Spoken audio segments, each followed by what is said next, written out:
Hi hello నమస్తే welcome back to mercy study circle. నేను మీ మెర్సీని.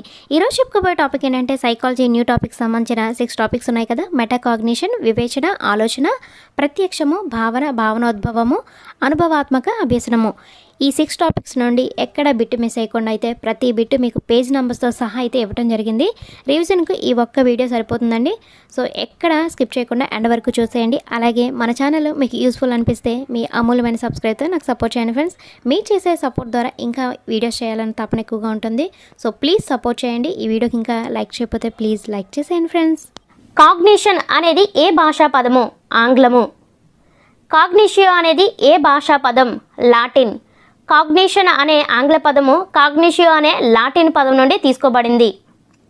Metacognition అంటే బిగ్ థింకింగ్, విపులమైన ఆలోచన లేక స్వబుద్ధి.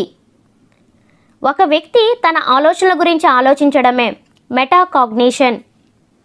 మెటాకాగ్నిషన్కు మరొక పేరు స్వబుద్ధి, అతి సంజ్ఞాత్మకత. మెటాకాగ్నిషన్లో మెటా అనగా పరిధి దాటి ఆలోచించడం, ఆ పైన ఆలోచించడం, పరిధికి వెలుపల ఆలోచించడం, అంటే అంతకు మించి ఆలోచించటం. ఆధునిక వ్యవహారిక పదకోశంలో మెటాకాగ్నిషన్ అనగా స్వబుద్ధి, అతి సంజ్ఞాత్మక అనగా సంజ్ఞాత్మకతకు సంబంధించిన సంజ్ఞాత్మక, ఆలోచనకు సంబంధించిన ఆలోచన, తెలుసుకోవడం గురించి తెలుసుకోవడం. అతి సంజ్ఞాత్మకత ఒక ఉన్నత స్థాయి ఆలోచన విధానం అని నిర్వచించిన మనోవిజ్ఞానవేత్త జాన్ ప్లేవెల్. ఇది ఎలా గుర్తుపెట్టుకుంటారంటే, జాన్ ఉన్నతంగా ఉండాలంటే ప్లేవెల్ అంటే ఆటలు బాగా ఆడు. జాన్ ఉన్నతంగా అంటే ఉన్నత స్థాయి అని ఒక పదం గుర్తుంచుకోండి. జాన్ ఉన్నతంగా ఉండాలంటే ప్లేవెల్. నెక్స్ట్, అతి సంజ్ఞాత్మకత అనగా ఆలోచనలను పర్యవేక్షించి తీర్పునివ్వడం అని నిర్వచించిన మనోవిజ్ఞానవేత్త టీఓ నెల్సిడ్ మరియు ఎల్ నారెన్స్. ఇది ఎలా గుర్తుపెట్టుకుంటారంటే, నెలకొకసారి లారెన్స్ తీర్పునిస్తాడు. నెలకొకసారి అంటే నెల అంటే నెల్సిడ్, లారెన్స్ అంటే నారెన్స్, తీర్పునిస్తాడు అంటే తీర్పునివ్వడం. సో అలా గుర్తుపెట్టుకోండి ఫ్రెండ్స్. నెలకొకసారి లారెన్స్ తీర్పునిస్తాడు. వ్యక్తి తన మనసులో జరిగే ఆలోచన ప్రక్రియలను తనకు తానుగా ఆలోచించుకోవడమే విపులమైన ఆలోచన లేక స్వబుద్ధి. వ్యక్తి తన ఆలోచనలను తానే ప్రశ్నించుకోవడం, విశ్లేషించుకోవడం, సంశ్లేషించుకోవడం, మదింపు చేసుకోవడం, మానసిక చిత్రం చేసుకొని ఊహించుకోవడం లాంటి ప్రక్రియలతో పరిశీలించడాన్ని ఏమంటారు? మెటాకాగ్నిషన్ లేదా స్వబుద్ధి. దీన్ని ఇలా కూడా అడుగుతారు ఫ్రెండ్స్. వ్యక్తి తన ఆలోచనలు తానే మదింపు చేసుకోవడాన్ని ఏమంటారు? మెటాకాగ్నిషన్ లేదా స్వబుద్ధి.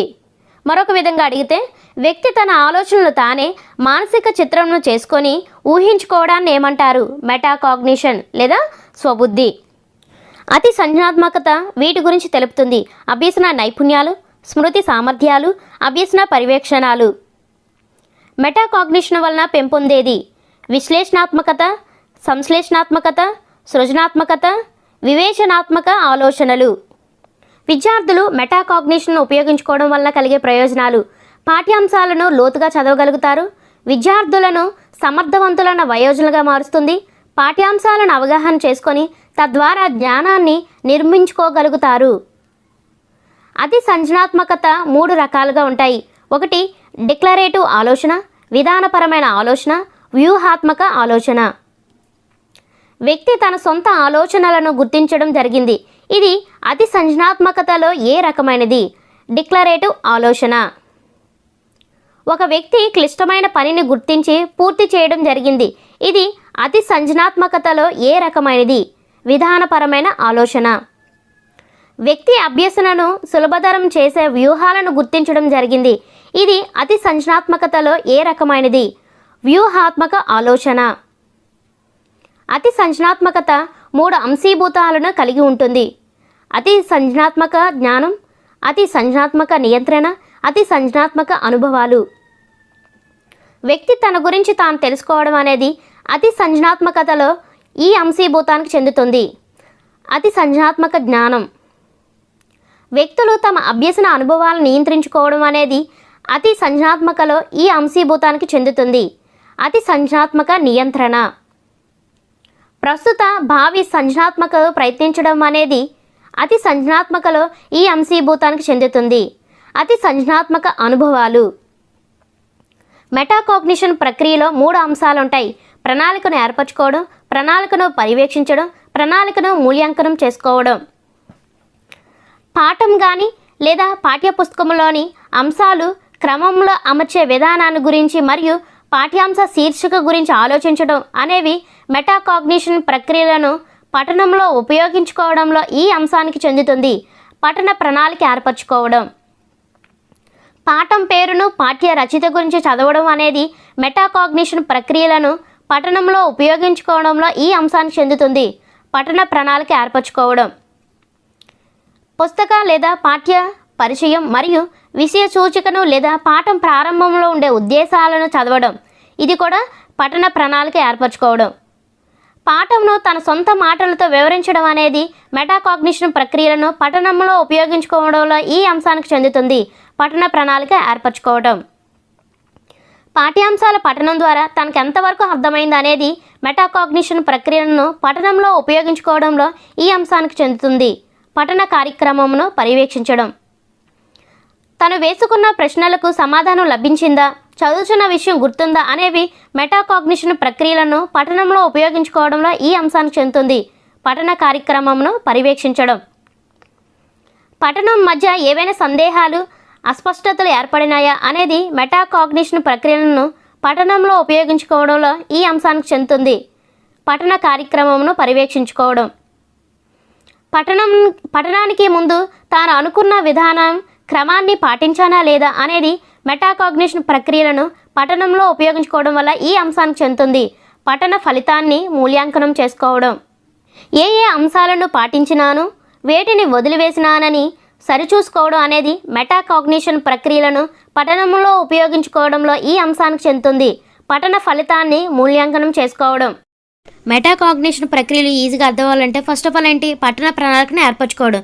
ఇది పూర్తిగా పుస్తకానికి సంబంధించింది. అంటే పాఠం పేరు కానీ లేదా పాఠ్య రచయిత కానీ లేదా పాఠ్యాంశ శీర్షిక కానీ లేదా పాఠాన్ని సొంత మాటల్లో వివరించుకోవడం కానీ లేదా ఆ యొక్క పాఠ్యం పరిచయం చదవడం కానీ ఇవన్నీ పుస్తకానికి సంబంధించింది ఏదైతే ఉందో అది పఠన ప్రణాళికను ఏర్పరచుకోవడం. సెకండ్ చూసినట్లయితే పఠన కార్యక్రమాలను పర్యవేక్షించుకోవడం. ఇది చదివింది అర్థమైందా లేదా, ఏమైనా డౌట్స్ ఉన్నాయా, నా ప్రశ్నకు సమాధానం దొరికిందా లేదా అనే దానిది సెకండ్. థర్డ్ ఏంటి, పఠన ఫలితాన్ని మూల్యాంకనం చేసుకోవడం. అంటే ఇక్కడ అనుకున్నవన్నీ చదివానా లేదా, ఇంకా ఏమైనా వదిలేసానా. ఒక ఉద్దేశము లేదా లక్ష్యంతో మనసులో జరిగే సోపానాత్మకమైన ఆలోచనలే వివేచన అని నిర్వచించిన వారు గ్యారెట్. ఇది ఎలా గుర్తుపెట్టుకుంటారంటే, ఒక ఉద్దేశంతో కానీ ఒక లక్ష్యంతో కానీ పనిచేస్తావన్న గ్యారంటీ లేదు. ఉద్దేశం లక్ష్యం అంటే నిర్వచనంలో యాజ్ ఇట్ ఈజ్, గ్యారంటీ లేదంటే గ్యారెట్ అనే వ్యక్తి. దీన్ని మరోలా గుర్తుపెట్టుకోవాలనుకుంటే, ఒక ఉద్దేశం లేదు లక్ష్యం లేదు, సోఫా మీద కూర్చొని గ్యారెట్టు అనటమే. ఉద్దేశం లక్ష్యము same as it is. Sofa మీద అంటే సోఫానాత్మకమైన, గ్యారెట్టు అంటే గ్యారెట్ అనే వ్యక్తి. ఉద్దేశపూర్వకమైన పంచుకోబడిన ఆలోచనలే వివేచన అని నిర్వచించిన వారు గేట్స్. ఇది ఎలా గుర్తుపెట్టుకుంటామంటే, పూర్వం ఆలోచనలను కూడా పంచుకునేవారు. గ్రేట్ కదా. ఇప్పుడైతే ఏవి షేర్ చేసుకోవడానికి టైమే ఉండట్లేదు. పూర్వం ఆలోచనలు కూడా పంచుకునేవారు. గ్రేట్ కదా. పూర్వం అంటే ఉద్దేశపూర్వకమైన ఆలోచనలు పంచుకునేవారంటే పంచుకోబడిన ఆలోచనలే. గ్రేట్ కదా అంటే గేట్స్. కేవలం గత సమాధానాల పునరావృత్తితో కాక పూర్వానుభవాలను జతపరిచి సమస్యలను పరిష్కరించుకోగలగడమే వివేచన అని నిర్వచించిన వారు మన్. ఇది ఎలా గుర్తుపెట్టుకుంటామంటే, మనం పూర్వానుభవాలను దేనితో జతపరచకూడదు. మనం అంటే ఇక్కడ మన్. పూర్వానుభవాలను దేనితో జతపరచకూడదు, నిర్వచనంలో పూర్వానుభవాలను జతపరిచి. సో అలా గుర్తుపెట్టుకోండి ఫ్రెండ్స్. క్రింది వాటిలో వివేచన లక్షణాలు. వివేచనకు ఒక నిర్దిష్టమైన గమనం ఉంటుంది. పూర్వ జ్ఞానాన్ని మరియు గత అనుభవాలను వినియోగించుకుంటుంది. సమస్య పరిష్కారానికి ఒక మానసిక చర్య అవుతుంది. తార్కిక హేతుబద్ధమైన పంథాను అనుసరిస్తుంది. ఈ క్రింది వాటిలో వివేచన లక్షణాల్లో లేనిది అని అడుగుతాడు ఫ్రెండ్స్. చూసుకోండి. ఈ క్రింది వాటిలో వివేచన లక్షణాలు. గమ్య సాధనే ధ్యేయంగా ఉంటుంది. గుర్తులు, చిహ్నాలు, భావనలు, భాష లాంటివి ఉంటాయి. ఆగమన నిగమన పద్ధతుల్లో జరిగే ఆలోచనలే వివేచన. సో నేను ఇలా చెప్తున్నాను, ఎగ్జామ్ పాయింట్ ఆఫ్ లో ఏ విధంగా అడుగుతాడో నేను లింక్లో ఇచ్చాను ఫ్రెండ్స్. మీరు ఎగ్జామ్ కూడా రాయండి, ఈజీగా అర్థమవుతుంది. సమస్య పరిష్కార ప్రక్రియల్లో చేసే వివేచనలో ఉండే ముఖ్యాంశాలు: సమస్యకు సంబంధించిన లక్ష్యం, సమస్య ఏమిటో కనుగొనడం, సమస్య పరిష్కార మార్గాలను కనుగొనడం, ప్రతిస్పందనలను గుర్తించడం, సమస్య పరిష్కార మార్గం సరైనదా కాదా తెలుసుకోవడం. వివేచన ఎన్ని రకాలు? 2 రకాలు: ఆగమన వివేచన ఇండక్టివ్ రీజనింగ్, నిగమన వివేచన డిడక్టివ్ రీజనింగ్. ప్రత్యేక సందర్భాల నుంచి ప్రారంభమై సాధారణ విషయాల వైపు పయనిస్తుంది. ఇది ఏ రకమైన వివేచన? ఆగమన వివేచన. చూడండి, ఆగమన వివేచన అంటే ప్రత్యేక సందర్భాల నుంచి, అంటే పర్టికులర్ నుంచి జనరల్ విషయాల వైపు పయనిస్తుంది. దీన్నే ఆగమన వివేచన అంటారు. సాధారణ సూత్రాల నుంచి సిద్ధాంతంను నిరూపించడం. ఇది ఏ రకమైన వివేచన? ఆగమన వివేచన. రాబర్ట్ ప్రతిరోజు యోగా చేయడం ద్వారా అతని జ్ఞాపశక్తి పెరిగినది. ఇది ఏ రకానికి చెందింది? ఆగమన వివేచన. ఉదాహరణల నుండి సూత్రీకరణ జరిగే వివేచన. ఆగమన వివేచన. చాలా ఇంపార్టెంట్ ఫ్రెండ్స్. ప్రత్యేక అంశాల నుండి సాధారణ అంశాల వైపు పయనించడాన్ని ఆగమన, ఉదాహరణల నుండి సూత్రాలను రాబట్టడం కూడా ఆగమన వివేచనే. మీరు ఎలా గుర్తుపెట్టుకుంటారంటే ఈ 2 నిగమన ఆగమన కన్ఫ్యూజ్ అవుతారు. ఆగమన గుర్తుపెట్టుకుంటే నిగమన ఈజీగా ఐడెంటిఫై చేయొచ్చు. అది ఎలా అంటారా? ఆగకుండా ప్రత్యేక ఉదాహరణలు ఇవ్వు. ఆగకుండా అంటే ఆగమన, ప్రత్యేక అంటే ప్రత్యేక విషయాల నుంచి సాధారణ విషయాల వైపు అంటే ఏమొస్తుంది? ఆగమన. ఉదాహరణల నుండి సూత్రీకరణ జరిగే వివేచన ఏదంటే ఆగమన. ఈ విధంగా గుర్తుపెట్టుకుంటే నెక్స్ట్ నిగమన వివేచన గురించి క్వశ్చన్స్ అడిగినప్పుడు మీరు కన్ఫ్యూజ్ అవ్వకుండా ఐడెంటిఫై చేయొచ్చు. ఆగకుండా ప్రత్యేక ఉదాహరణలు ఇవ్వు. ఈ వివేచనలో అందుబాటులో ఉన్న ఒక సాక్ష్యం ఆధారంగా జరగబోయేది చెప్పగలుగుతాం. ఆగమన వివేచన. వేర్వేరు సందర్భాలు తీసుకొని అన్నింటికీ ప్రాతిపదిక కాబడిన, అన్ని సందర్భాలకు ఉపయోగపడే ఒక సాధారణ విషయాన్ని నిర్ధారించే ప్రయత్నం చేస్తాం. ఇది ఏ రకమైన వివేచన? ఆగమన వివేచన. శాస్త్రీయ పరిశోధనలు ఏ వివేచనపై ఆధారపడి ఉంటాయి? ఆగమన వివేచన. మీరు ఏపీ వాళ్ళైతే టీఎస్ పేజీ నెంబర్స్తో సహా ఇచ్చాను, ఆ బిట్స్ రాసుకోండి. మీరు టీఎస్ వాళ్ళైతే AP bit, AP page number అని చెప్పేసి ఇచ్చాను, ఆ బిట్స్ మీరు రాసుకోండి టీచర్స్. మహాత్మా గాంధీ భారతీయుడు, ఒక తాత్వికుడు. స్వామి వివేకానంద భారతీయుడు, ఒక తాత్వికుడు. కావున చాలామంది భారతీయులు తాత్వికులు అని చెప్పడం ఏ రకమైన వివేచన? ఆగమన వివేచన.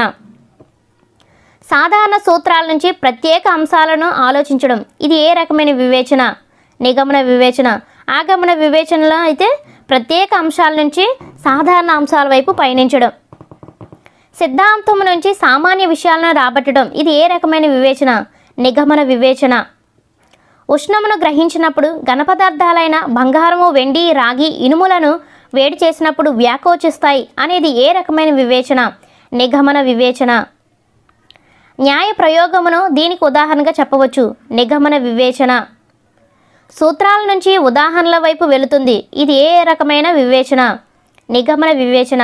ఆగమన వివేచనలో అయితే ఉదాహరణల నుండి సూత్రాల వైపు వెళ్తుంది. అంటే ఆగకుండా ప్రత్యేక ఉదాహరణలు ఇవ్వు అనే కోడ్ గుర్తుపెట్టుకోండి. మనుషులందరూ మరణిస్తారు. కిషోర్ ఒక మనిషి కాబట్టి అతను కూడా మరణిస్తాడు. ఇది ఏ రకమైన వివేచన? నిగమన వివేచన.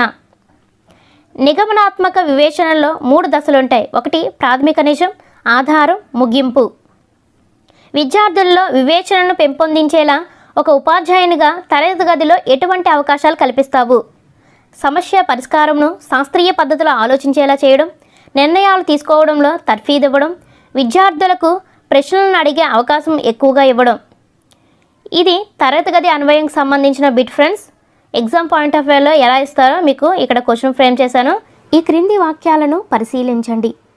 మానవుణ్ణి ప్రపంచంలోని జీవులన్నిటికన్నా గొప్ప స్థాయిలో నిలిపినది అతని యొక్క ఆలోచనలే. వ్యక్తి అభ్యసన ప్రక్రియలో ఆలోచనకు అధిక ప్రాధాన్యత ఉంది. ఈ క్రింది వాక్యాలను పరిశీలించినట్లయితే ఆలోచన అనేది ఒక మానసిక చర్య. ఆలోచన ఒక లక్ష్యం వైపు సాగుతుంది. స్మృతి చిహ్నాలు, భావనలు, ఊహారూపాల ద్వారా జరిగే అంతర్గత సమస్య పరిష్కారాన్నే ఆలోచనని పేర్కొన్నవారు ఎన్ఎల్ మన్. ఇది ఎలా గుర్తుపెట్టుకుంటారంటే మన స్మృతిలు ఊహకందనివి. మన్ అంటే ఎన్ఎల్ మన్. స్మృతులు అంటే స్మృతి చిహ్నాలు, ఊహకందనివి అంటే ఊహారూపాల ద్వారా. ఈ 2 టర్మ్స్ ఉపయోగించి నేను కోడ్స్ ప్రిపేర్ చేశాను ఫ్రెండ్స్. ఎందుకంటే చాలా నిర్వచనాలు ఉంటాయి, అవన్నీ గుర్తుపెట్టుకోవాలంటే కష్టం. సో ఇది ఇలా గుర్తుపెట్టుకోండి ఫ్రెండ్స్. సమస్య పరిష్కారం కొరకు చేయు అవ్యక్త ప్రవర్తనయే ఆలోచన అని ఈ శాస్త్రవేత్త అభిప్రాయము. నిమోహసిన్. టిఎస్ టెక్స్ట్ బుక్లో అయితే మొహసిన్ అని ఉంటుంది, ఏపీలో అయితే నిమోహసిన్ అని ఉంది. సో ఇది ఎలా గుర్తుపెట్టుకుంటారంటే, నీ మొహానికి సమస్యలు పరిష్కరించిన దానివే, నీ మొహానికంటే నిమోహసిన్, సమస్యలు పరిష్కారం కొరకు. నెక్స్ట్, వ్యక్తి మానసిక రంగాల్లో ఒక విషయాన్ని గురించి ఏర్పడే సంజ్ఞాత్మక చర్య ఆలోచన అని చెప్పింది ఎవరంటే రాస్. ఇది ఎలా గుర్తుపెట్టుకుంటారంటే, వ్యక్తి ఒక విషయాన్ని రాసుకుంటేనే గుర్తుంటుంది. వ్యక్తి అంటే వ్యక్తి మానసిక రంగాల్లో ఒక విషయాన్ని రాసుకుంటేనే అంటే రాస్ అనే వ్యక్తి. అంతర్గత ప్రవర్తనయే ఆలోచన. ఇది ఎవరు చెప్పారంటే గారెట్ లేదా గ్యారెట్. దీన్ని ఎలా గుర్తుపెట్టుకుంటామంటే, అంత గారెట్ లేదు అలాగైనా గుర్తుపెట్టుకోండి, లేదా అంత గ్యారంటీ లేదు అలాగైనా గుర్తుపెట్టుకోండి ఫ్రెండ్స్. ప్రతీకాత్మక ప్రవర్తనయే ఆలోచన అని చెప్పింది గిల్ఫర్డ్. ఇది ఎలా గుర్తుపెట్టుకుంటారంటే, గిల్తే ప్రతీకారం తీర్చుకుంటాను. గిల్తే అంటే గిల్ఫర్డ్, ప్రతీకారం అంటే ప్రతీకాత్మక ప్రవర్తనయే ఆలోచన. నెక్స్ట్, మానవ మనుగడకు మూలము మన ఆలోచనలే అని పేర్కొన్నవారు డెకార్టే. ఇది ఎలా గుర్తుపెట్టుకుంటారంటే, మానవుడి మనుగడకు డోకా లేదు అంటే డెకార్టే, మానవ మనుగడకు. నెక్స్ట్, ఆలోచన అనేది వ్యక్తి అంతర్గత సమస్య పరిష్కార ప్రవర్తన. ఇది ఎవరు చెప్పారంటే మొహసిన్. ముందు చెప్పుకున్న నిర్వచనాల్లో అంతర్గత ప్రవర్తనయే ఆలోచన అని చెప్పింది గారెట్. అంతర్గత ప్రవర్తనయే ఆలోచన, ఇక్కడ అంతర్గత సమస్య పరిష్కార ప్రవర్తన. సో ఇక్కడ సమస్య పరిష్కారం అంటే మొహసిన్ అని గుర్తుపెట్టేసుకోండి. ముందు చెప్పుకున్నాం కదా, సమస్య పరిష్కారం కొరకు చేయి అవ్యక్త ప్రవర్తనీయ ఆలోచన అని చెప్పింది మొహసినే. అది ఏపీ టెక్స్ట్ బుక్లో. టిఎస్ టెక్స్ట్ బుక్లో అంతర్గత సమస్య పరిష్కార ప్రవర్తన అని చెప్పింది మొహసిన్. నీ మొహానికి సమస్యలు పరిష్కరించిన దానివే. సో ఇలా గుర్తుపెట్టుకోండి ఫ్రెండ్స్. వ్యక్తి తన సమస్య పరిష్కారానికి తన ఊహలను ప్రత్యేక ఉద్దేశంతో ఒక పద్ధతి ప్రకారం నిర్దేశించడాన్ని ఏమంటారు? ఆలోచన. ఈ క్రింది వాక్యాలను పరిశీలించినట్లయితే ఆలోచనలో శారీరక అన్వేషణ కంటే మానసిక అన్వేషణే కీలకంగా ఉంటుంది. ఒక ఫలిత సాధనకు నిర్దేశింపబడిన ప్రక్రియ. క్రింది వాక్యాలను పరిశీలించినట్లయితే ఆలోచన ఒక జ్ఞాన సంబంధమైన మానసిక చర్య. ఆలోచనలు తరచుగా మార్పులు జరుగుతుంటాయి. ఆలోచనలు బయటకు కనిపించవు. ఆలోచన అనేది సమస్య పరిష్కార ప్రవర్తనకు సంబంధించినది. ఆలోచనలో మానసిక సంభాషణల రూపంలో ఉంటాయి. ఒక విషయాన్ని జ్ఞానేంద్రియాల ద్వారా గ్రహిస్తూ ప్రత్యక్షంగా దానిని గురించి ఆలోచించడాన్ని ఏమంటారు? మూర్త లేదా ప్రత్యక్ష ఆలోచన. పెన్ను, పుస్తకము, చెట్ల గురించి చిన్నపిల్లలు ఈ రకమైన ఆలోచనలు చేస్తారు. మూర్త లేదా ప్రత్యక్ష ఆలోచన అంటే ప్రత్యక్షంగా చూస్తారు కాబట్టి వీటిని మనం ప్రత్యక్ష ఆలోచనలోకి చెప్పుకోవచ్చు. ఉపాధ్యాయుడు మొక్కలోని భాగాలను మొక్కను తీసుకొని వచ్చి వివరిస్తున్నప్పుడు ఆ విద్యార్థి దాని గురించి ఆలోచించడం అనేది ఏ రకమైన ఆలోచన? మూర్త లేదా ప్రత్యక్ష ఆలోచన. అంటే ఉపాధ్యాయుడు విద్యార్థుల దగ్గరకు ఆ మొక్కను తీసుకొని వచ్చి వాటి భాగాలు వివరిస్తున్నాడు అంటే ప్రత్యక్షంగా చూపిస్తున్నాడు కాబట్టి ఇది మూర్త లేదా ప్రత్యక్ష ఆలోచన. భావనపై ఆధారపడి నిరాకారమైన విషయాలను గురించి ఆలోచించడాన్ని ఏమంటారు? అమూర్త లేదా భావనాత్మక ఆలోచన. అంటే ఇక్కడ నిరాకారమైన విషయాలు అంటే తెలియని వాటి గురించి ఆలోచించడం. అమూర్త లేక భావనాత్మక ఆలోచనలోని కీలకమైన అంశాలు ఏంటంటే తెలియని వాటి గురించి ఆలోచించడం, కొత్త విషయాలను కనుక్కోవడం, ఉత్సుకతను రేకెత్తించడం. శాస్త్రవేత్తలు, కవులు, వేదాంతులు ఈ రకమైన ఆలోచనలు చేస్తారు. అంటే వాళ్ళు తెలియని వాటిని తెలుసుకోవడానికి ప్రయత్నిస్తారు అంటే కనుక్కుంటారు ప్రతి విషయాన్ని. సో కాబట్టి ఇదేమవుతుంది? అమూర్త లేదా భావనాత్మక ఆలోచన అవుతుంది. అందుబాటులో ఉన్న సమాచారమును పుస్తక జ్ఞానాన్ని ఉపయోగించుకొని ఒక లక్ష్యం వైపుగా పరిష్కారం సూచించడానికి చేయు ఆలోచనలే సమైక్య ఆలోచన. ఈ ఆలోచన శక్తి గలవారు ప్రజ్ఞా పరీక్షల్లో ఎక్కువ స్కోరును సాధిస్తారు. సమైక్య ఆలోచన కలవారు ఒక విషయాన్ని అన్ని కోణాల నుంచి రకరకాలుగా పరిశీలిస్తూ ఒక కొత్త వరవడిని సృష్టించే వాటిని ఏమంటారు? విభిన్న ఆలోచన. సమస్యకు ఒకే పరిష్కారం కాకుండా సమాన ప్రాధాన్యత గల అనేక పరిష్కార మార్గాలను సూచించగల సామర్థ్యం విభిన్న ఆలోచన. ఈ రకమైన ఆలోచనల్లో సహజత్వము అంటే ఒరిజినాలిటీ ఎక్కువగా కనిపిస్తుంది విభిన్న ఆలోచన. ఎందుకంటే వాళ్ళు సొంతంగానే ఆలోచిస్తారు, పలు విధాలుగా ఆలోచిస్తారు కాబట్టి అది విభిన్న ఆలోచన కిందకు వస్తుంది. సృజనాత్మకత పరీక్షలలో ఈ ఆలోచన శక్తి గలవారు ఎక్కువ స్కోర్ సాధిస్తారు. విభిన్న ఆలోచన అంటే క్రియేటివిటీ అనేది ఉంటుంది కాబట్టి వీళ్ళు సృజనాత్మకతలో ఎక్కువగా స్కోర్ సంపాదిస్తారు. 2x2ను 2+2 అని, 5-1 అని, 4x1 అని, 8/2 అని చెప్పడం ఈ రకమైన ఆలోచన విభిన్న ఆలోచన. అంటే 2x2 అంటే 4, ఆ 4ని 2+2గా రాయొచ్చు, 5-1గా రాయొచ్చు, 4x1 అని రాయొచ్చు, 8/2 చేస్తే 4 వస్తుంది. అంటే ఇలా డిఫరెంట్గా రాయొచ్చు కాబట్టి ఇది ఏ ఆలోచనలోకి వస్తుంది? విభిన్న ఆలోచనల కింద వస్తుంది. స్మృతి పదంలో ఉన్న స్మృతి చిహ్నాల ప్రతిరూపాల ద్వారా ఊహిస్తూ చేయు ఆలోచనలే ఊహ ఆలోచన. చూడండి, సెంటెన్స్లోనే ఊహిస్తూ చేస్తున్నాం కాబట్టి ఇది ఊహ ఆలోచన. జనాభా పెరుగుదల వల్ల 2025 సంవత్సరం నాటికి భారతదేశపు స్థితిగతుల గురించి ఆలోచించడం అనేది ఏ రకమైన ఆలోచన? ఊహ ఆలోచన. రెండు విషయాలు లేదా అంశాలు కలిసినప్పుడు ఒకదాని గురించి ఆలోచిస్తున్నప్పుడు రెండవది కూడా గుర్తుకు వస్తుంటే దాన్ని ఏ రకమైన ఆలోచన అంటారు? సంసర్గ ఆలోచన.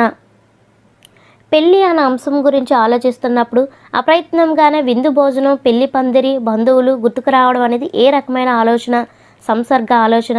ఇక్కడ ఒక విషయం గురించి ఆలోచిస్తున్నప్పుడు వెంటనే మరొక విషయం కూడా గుర్తుకొస్తుంది. అలాంటప్పుడు దాన్ని ఏమంటారంటే సంసర్గ ఆలోచన అంటారు. మూర్త అమూర్త సమైక్య విభిన్న తార్కిక ఆలోచనలన్నీ ఈ రకమైన ఆలోచనలే నిర్దేశిత ఆలోచనలు. నిర్దేశిత ఆలోచనకు భిన్నముగా లక్ష్య సాధన లేకుండా చేసే ఆలోచనలే అనిర్దేశిత ఆలోచన.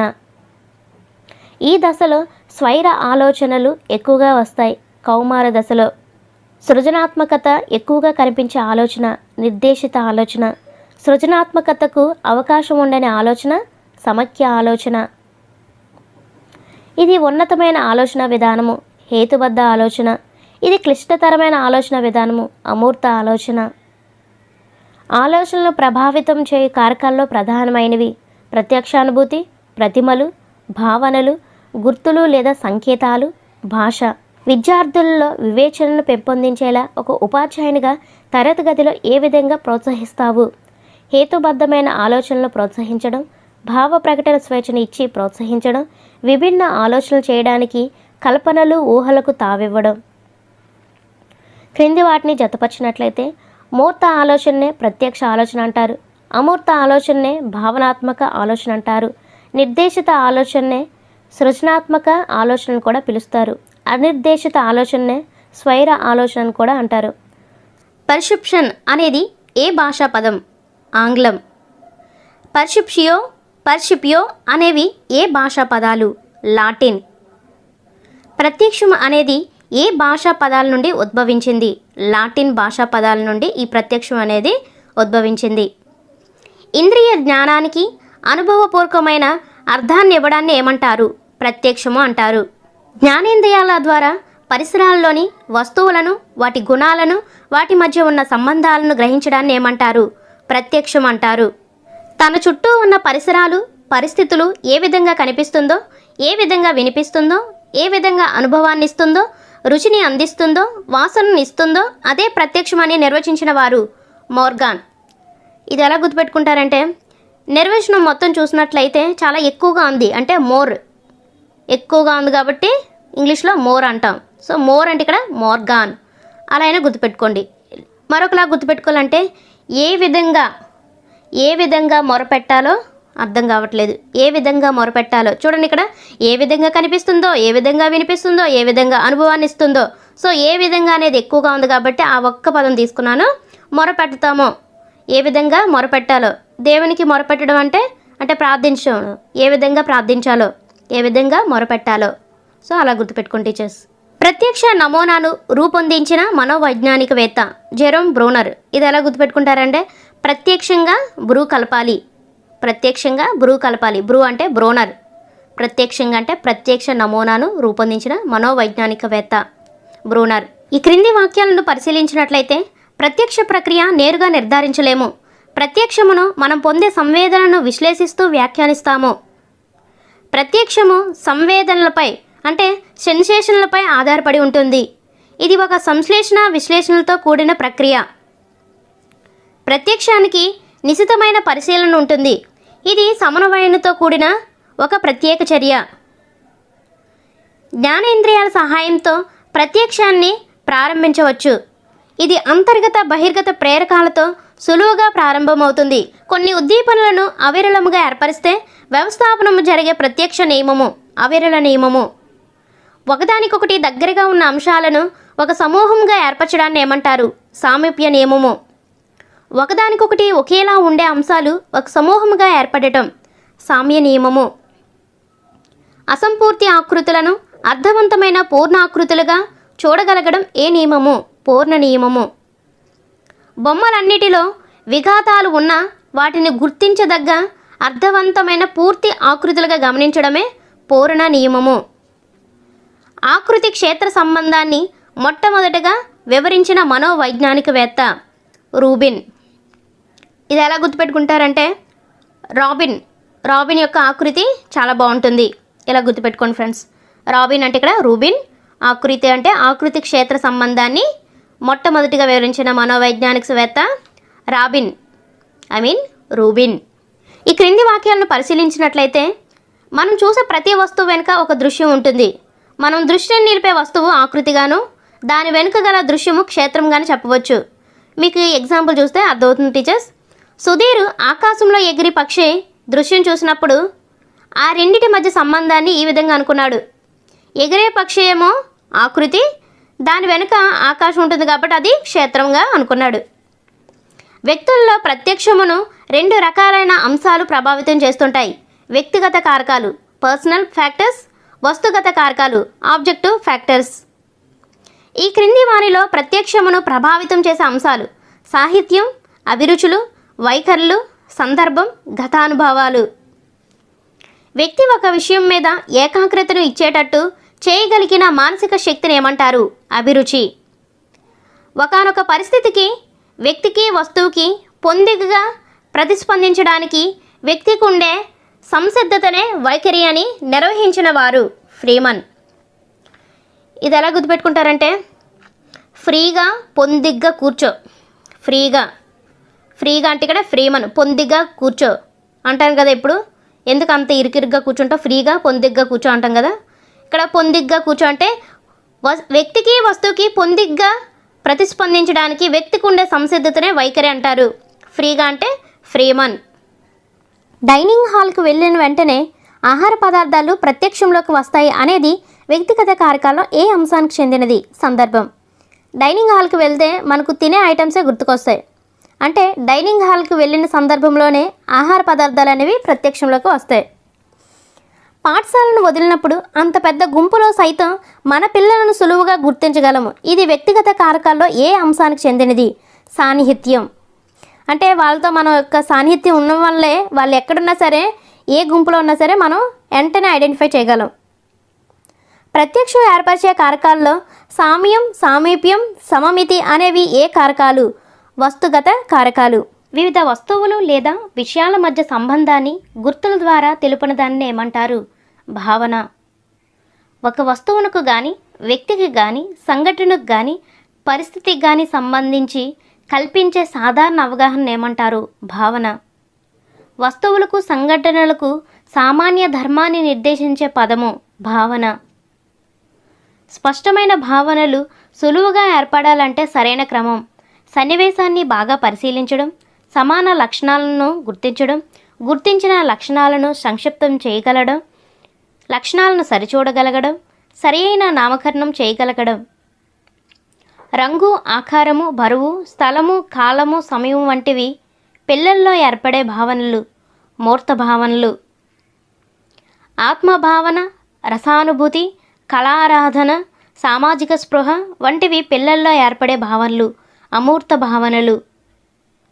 పిల్లలు త్రిభుజం అనే భావనను ఏర్పరచుకోవడానికి త్రిభుజం యొక్క సాధారణ లక్షణాలు 3 భుజాలుండాలి, 3 కోణాలుండాలి, 3 శీర్షికలుండాలి, పటం సంవృతంగా ఉండాలి.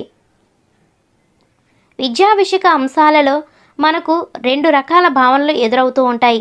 1 మూర్త భావనలు, 2 అమూర్త భావనలు. వ్యక్తి తన జ్ఞానేంద్రియాలను స్పృశించగలిగే అంశాలతో భావనను ఏర్పరచుకుంటే దానిని ఏమంటారు? మూర్త భావనలు. జ్ఞానేంద్రియాలకు అతీతంగా గుణాత్మకమైన లక్షణాలతో ఏర్పరచుకునే భావనను ఏమంటారు? అమూర్త భావనలు. సుధీర్ అనే పిల్లవాడికి తొలిత కొన్ని, మరిన్ని, చాలా, బోలెడన్ని చాక్లెట్లు కావాలనే భావనలు ఏర్పడ్డాయి. విద్యా మనోవిజ్ఞాన శాస్త్రం ప్రకారం సుధీర్లోని భావనలు ఏ రకమైన భావనలు? సంఖ్యా భావన. చరణ్ అనే పిల్లవాడు ఆ పక్క ఈ పక్క అని చెబుతూ చేతులు ఊపుతాడు. విద్యా మనోవిజ్ఞాన శాస్త్రం ప్రకారం సుధీర్లోని భావనలు ఏ రకమైన భావనలు? స్థల భావన. పిల్లలు తొలుత ఎడంవైపు, కుడివైపు, పైన, క్రింద అనే భావన ఏర్పడిన వయసుతో పాటు 4 దిక్కులు, ఇంకా వయసు పెరిగితే 8 దిక్కులు పేర్లు చెప్పగలరు. ఇది ఏ రకమైన భావన? స్థల భావన. పవన్ అనే పిల్లవాడు నిన్న, నేడు, రేపు, మొన్న, అటు మొన్న వంటి పదాలు వాడుతూ ఉన్నాడు. విద్యా మనోవిజ్ఞాన శాస్త్రం ప్రకారం పవన్లోని భావనలు ఏ రకమైన భావనలు? సమయ భావన. ఈ క్రింది వాక్యాలను పరిశీలించినట్లయితే తొలుత దూరము, దిక్కులు, పరిమాణం వంటి వాటి పట్ల భావనలు ఉండవు. తొలుత సమయ భావన అమూర్తంగా, సంక్లిష్టంగా ఉంటుంది. పిల్లల్లో ఎన్ని సంవత్సరాల వయసుకు లోపే ఆకార భావనలు ఏర్పడతాయి? 3 సంవత్సరాలు. నవీన్ అనే పిల్లవాడికి వృత్తం, చతురస్రం, దీర్ఘచతురస్రం మొదలైనవి గుర్తించగలిగే సామర్థ్యం పెరిగింది. అయితే విద్యా మనోవిజ్ఞాన శాస్త్రం ప్రకారం నవీన్లోని భావనలు ఏ రకమైన భావనలు? ఆకార భావన. ఎన్ని సంవత్సరాల వయసు మధ్య పిల్లలు ఎరుపు, నలుపు, తెలుపు వంటి ప్రాథమిక రంగులను గుర్తించగలరు? 3 సంవత్సరాల నుంచి 5 సంవత్సరాల వయసు మధ్య పిల్లలు ఎరుపు, నలుపు, తెలుపు వంటి ప్రాథమిక రంగులను గుర్తించగలరు. ఈ క్రింది వాక్యాలను పరిశీలించినట్లయితే అందానికి సంబంధించిన భావన క్లిష్టమైనది. ప్రాథమిక స్థాయి వరకు పిల్లల్లో ధనము అనే భావన ఉండదు. ప్రతి వ్యక్తిలో పుట్టుక నుంచి భావనలు ప్రారంభమవుతాయి. వయసు పెరిగే కొద్దీ భావనలు అభివృద్ధి చెందుతాయి. ఈ భావనలు అనేవి మూర్తం నుండి అమూర్త వైపుకు ప్రయాణిస్తాయి. భావనోద్భవ వికాసమునకు కారకాలు: జ్ఞానేంద్రియాల అన్వేషణ, చాలక ప్రదర్శన, ప్రశ్నించడం, చదవడం వల్ల ప్రజ్ఞా వివేకం, శిక్షణ, సామాన్యీకరణము, అమూర్తీకరణము. ఆకాశంలో ఎగిరేవన్నీ పక్షులు అని పేర్కొనుట సామాన్యీకరణము. ఏనుగును చూసి దానికి పెద్ద దంతాలు, పెద్ద చెవులు, స్తంభాలు వంటి కాళ్ళు ఉంటాయని, కళ్ళు మాత్రం చిన్నగా ఉంటాయని విశదపరచడం అమూర్తీకరణము. భావనలు ఏర్పరచుటలో ఉపాధ్యాయుల యొక్క పాత్ర: అభ్యసనకు అనుకూలించే భాషను సంభాషణగా వాడాలి. విషయాల మధ్య గల సంబంధాలను సరియైన భావనలతో పోల్చి చెప్తూ ఉండాలి. ప్రత్యక్ష అనుభవాలతో విద్యార్థులను సామాన్యీకరణం చేయగలిగేలా ప్రోత్సహించాలి. అమూర్త చింతన గ్రాహక శక్తిని పెంపొందించాలి. వివిధ విషయాలకు సంబంధించిన ఆలోచనలు కలిగి ఉండడం, వివేకంతో కూడిన నిర్ణయాలను విద్యార్థులు తీసుకునేటట్లు చేయడం, సమస్యలను సక్రమంగా అవగాహన చేసుకునే సామర్థ్యాలను పెంపొందించడం, సామాజిక నైతిక విలువలను అవగాహన చేసుకునేలాగా అవకాశాలు కల్పించడం, విద్యార్థులకు అర్థమయ్యే రీతిలో బోధించడం, విషయాన్ని స్పష్టంగా విపులంగా విశదపరచడం, విషయాల భావనలను ఒక్కొక్క దాని గుణాలను కష్టతరంగా కాకుండా బోధించడం, విద్యార్థులు అడిగే సందేహాలను నివృత్తి చేయడం, దృష్టాంతాలను వరుస క్రమంలో చెప్పడం, విద్యార్థుల్లో ఏర్పడిన భావనలను వారి చేతనే వివరణగాని నిర్వచించేటట్లు చేయించడం, వీలైన ఉదాహరణలు ఇస్తూ నిత్య జీవితంలోనికి అన్వయించినట్లు చేయాలి.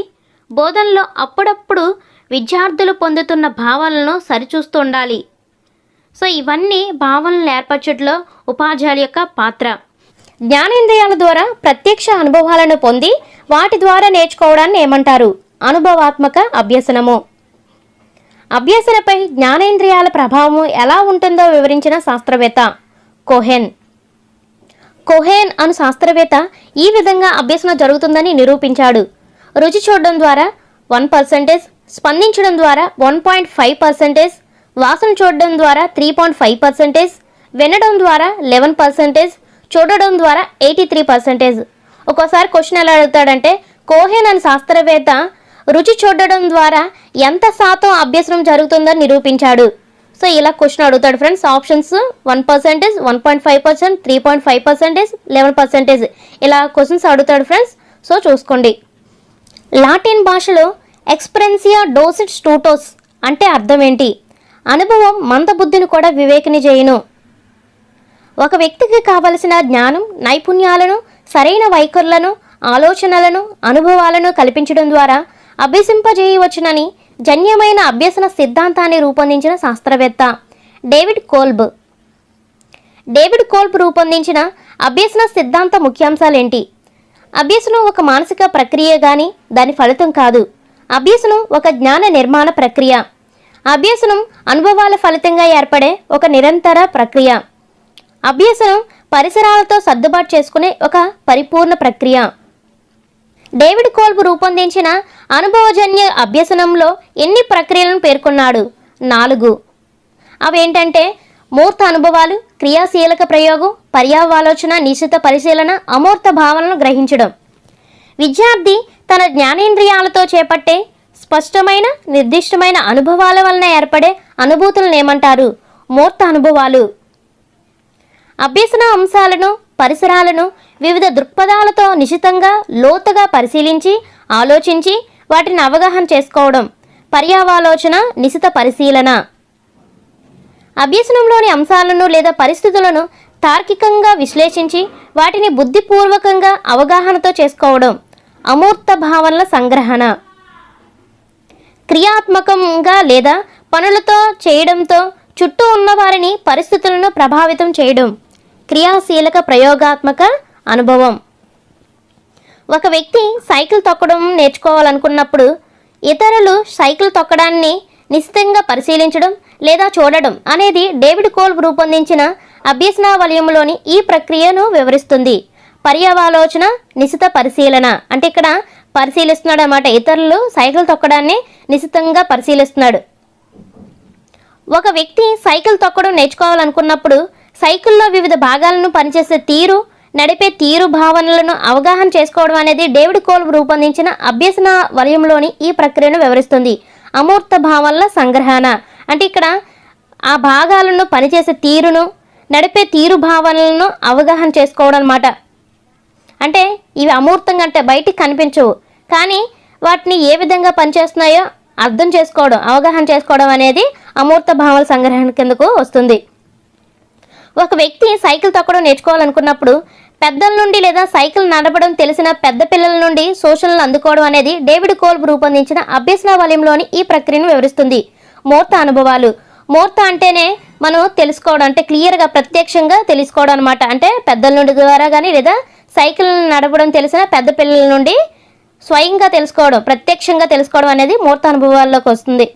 ఒక వ్యక్తి సైకిల్ తొక్కడం నేర్చుకోవాలనుకున్నప్పుడు సైకిల్ పైకెక్కి కూర్చొని నడపడం లేదా తొక్కడం అంటే అనుభవపూర్వకంగా అభ్యసించడం అనేది డేవిడ్ కోల్బ్ రూపొందించిన అభ్యసన వలయంలోని ఈ ప్రక్రియను వివరిస్తుంది.